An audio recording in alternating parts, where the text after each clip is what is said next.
Hello guys, welcome back to my channel Moni dot Uttam blog. तो आज का जो ब्लॉग है वो गाइस सच में मुझे उस चीज़ ने डिप्रेशन में डाल दिया। अब लोगों का कहना होता है कि क्या ये सब बातें करती हो, ये सब बातों से क्या लेना देना है, क्या हो जाएगा, लाइफ अच्छे से चल रहा है तो चलने दो। गाइस लाइफ अच्छे से चल रही है, सब कुछ सही जा रहा है, मुझे पता है। लेकिन जिस दौर से मैं गुजर रही हूँ, जो मैं फील करती हूँ, ये लोगों को समझ में नहीं आता है और नहीं आ रहा है, और ना मुझे लोगों को समझाना है। मुझे बस अपने ब्लॉग में उन चीज़ों को डालना है जिस चीज़ से मैं सफ़र कर रही हूँ। तो गाइस मेरे शादी के सेकंड वाले शादी के 2 साल बाद ही मैं मायके में थी, उसमें कोलकाता में, और मेरे हस्बैंड यहाँ गांव में थे अपने मम्मी पापा के साथ में। तो हमारे रिलेशन में एक ऐसी औरत है, मैं उनका नाम नहीं लेना चाहती, मैं नहीं चाहती कि उनके और हमारे बीच में रिश्ते ख़राब हो। लेकिन गाइस उन रिश्तों का क्या जो कि आपको आपके पास ना होकर के भी आपका इतना ज़्यादा गलत करना चाहते हैं, आपका इतना विरोध कर रहे हैं। वो होता है ना कि मतलब हंसते हंसते गर्दन उतार देना। तो गाइस कुछ यही सब मेरे साथ हो रहा है, और लोगों को लगता है कि इसकी ज़िंदगी में क्या संघर्ष है, अच्छे से रह रही है, अच्छे से खा रही है, अच्छे से पी रही है।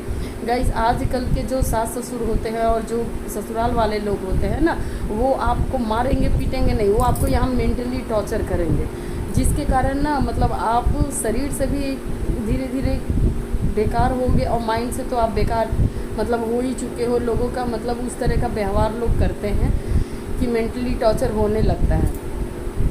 तो गाइस यहाँ मेरे हस्बैंड उस समय रह रहे थे, और शादी के हमारे 2 साल बाद ही मुझे पता चला कि कोई औरत है जिसके ऊपर, वो हमारे रिलेशन में है, जिसके ऊपर मेरे हस्बैंड मतलब कि जो बोलते हैं ना कि भूत प्रेत बन करके वो शरीर में घुस जाता है। तो गाइस उसके बाद फिर मुझे पता चला कि मेरे सास ससुर उसी रात को 10-11 बजे बज रहा था या फिर 8-9 बज रहा था, मुझे नहीं पता।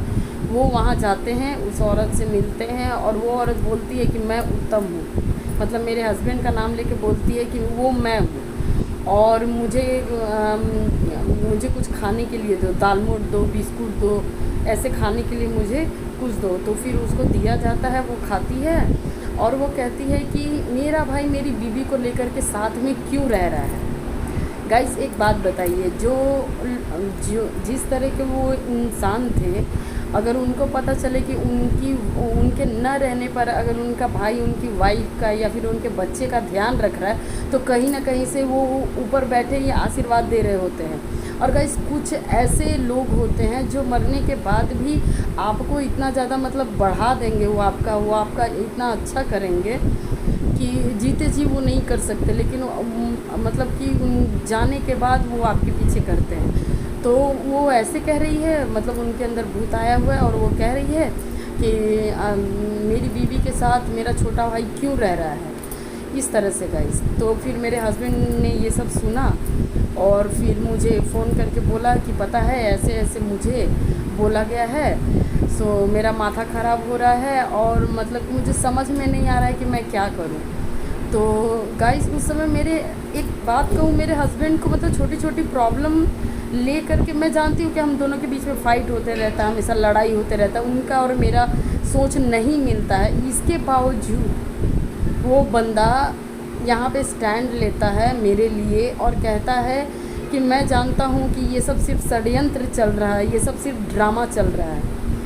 कहते हैं ना गाइस कि आपके माइंड को पढ़ लेते हैं गाइस, वो समझ जाते हैं कि अगर आपके घर में कलह अशांति हो रहा है तो हम आपको वही परोसेंगे जिससे आप परेशान रहेंगे। आप लोगों के सामने रोगे तो लोग आपका आंसू नहीं पोंछेंगे, बल्कि ऐसी ऐसी बातें बोलेंगे कि आप और रो।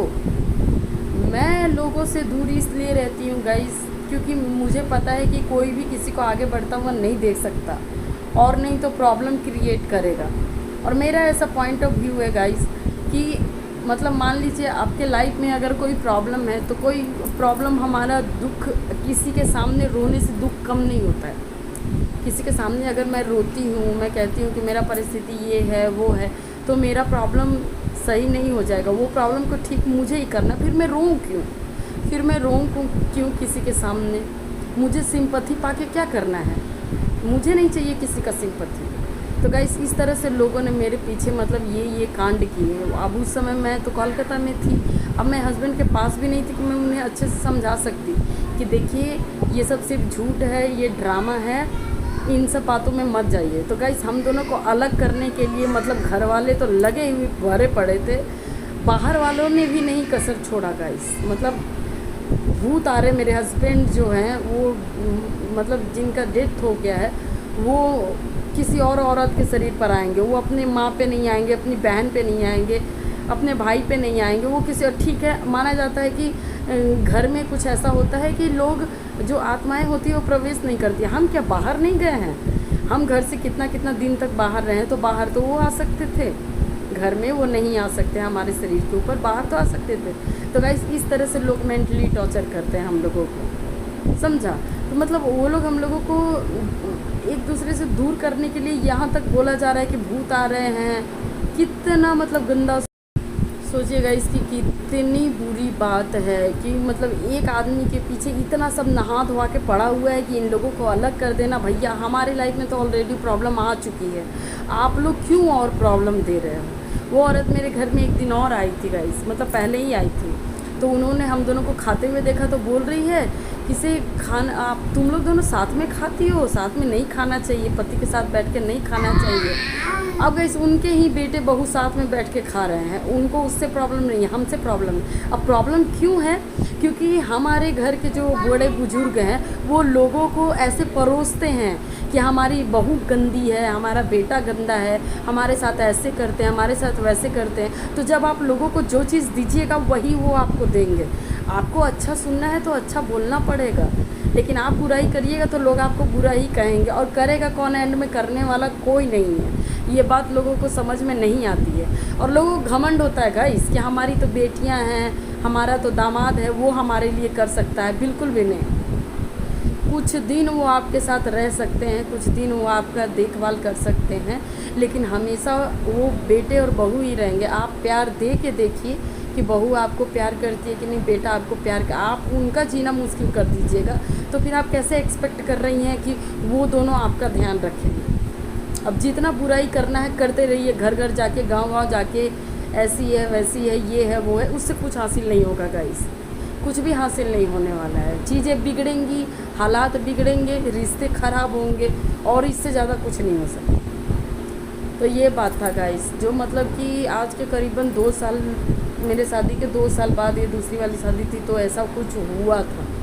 तो सोचिए ज़रा कि लोग किस तरह से हाथ धो करके लोगों के पीछे पड़े रहते हैं, लोगों को बिगाड़ने के लिए, एक दूसरे को अलग करने के लिए, कि कोई बिगड़, कि जिसकी हालात बिगड़ गए हैं वो चीज़ सुधरे ना, वो वैसे के वैसे रहें। और लोग कहते हैं कि इसको क्या तकलीफ़ है, इसको क्या प्रॉब्लम है। बहन, मेरे जगह पर आकर के देखिए आप कि कितना टॉर्चर से मैं गुजरी हूँ। मैंने अपने पहले वाले वीडियो में कहा ना कि मैंने अपने आप को वहाँ से उठाया जहाँ से लोग पंखे पे लटक जाते हैं। तो गाइस ये सही बोला है, मैंने झूठ नहीं कहा है, क्योंकि लोग मतलब कि इस तरह से आपको डिमोटिवेट कर देते हैं। आपको यहाँ टॉर्चर देंगे ना तो शरीर आपका ऑटोमेटिक अपंग होते जाएगा, आप कुछ करने के लायक नहीं रहेंगे, किसी काम के आप नहीं रहेंगे। आपको जब मेंटली टॉर्चर दिया जाएगा तो अभी के लोग आपको मारेंगे नहीं, पीटेंगे नहीं, गाली नहीं देंगे, गलौज नहीं करेंगे, वो आपके साथ ऐसा गंदा व्यवहार करेंगे जिसके कारण आप ऑटोमेटिक उस हालात पर पहुंच जाएंगे जहां आप अपने आप को बर्बाद कर सकते हैं। तो गाइस इतना ही आज के लिए। Thank you so much. आप लोग मुझे लाइक कर रहे हैं, शेयर तो नहीं कर रहे हो, पर कोई बात नहीं, सपोर्ट करते रहिए गाइस। मैं आप लोग के दया से आज 6th डे है और मैं ब्लॉग बनाती जा रही हूँ। मैं कोशिश कर रही हूँ सारा काम ख़त्म करने के बाद जो मैं आप लोगों के सामने कुछ रखूँ, कुछ प्रेजेंट करूँ, अपनी बातें हो, अपनी फीलिंग्स हो, या फिर हम क्या कर रहे हैं वो सब आप लोगों के सामने रखूँ। Thank you so much guys. Like करिए, शेयर करिए, सब्सक्राइब करिए। Thank you, bye bye, good night.